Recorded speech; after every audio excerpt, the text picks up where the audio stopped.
These mini protein chocolate cakes deliver 30 grams of protein per cake, have no added sugar in them, and are really easy to make. I'll show you how to make them right now. Start with a mixing bowl to mix all of your ingredients in. Add 3/4 cup of plain whole milk Greek yogurt. Whole milk keeps them a bit moister, but I've also made them with non-fat before. Crack open and add 3 large eggs into the bowl. Whisk everything together until it's smooth. Add 1/2 cup of chocolate protein powder. Add 3 tablespoons of unsweetened cocoa powder. Add 1/4 cup of a natural calorie-free sweetener of your choice. I'm using monk fruit for today. And finally, add a teaspoon of baking powder. Whisk everything together. You should end up with a fairly thick batter. Preheat your oven to 400 degrees Fahrenheit.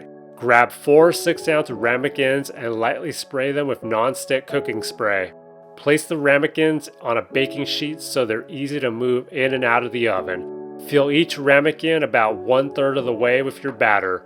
Add 1 tablespoon of sugar-free chocolate chips to the center of each ramekin.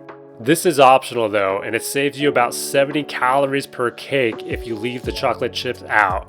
Finish filling the ramekins until they're about 2/3 of the way full. Bake at 400 degrees Fahrenheit for about 11 to 12 minutes. After baking, let the ramekins sit for about 5 to 10 minutes before eating. And then you're good to go.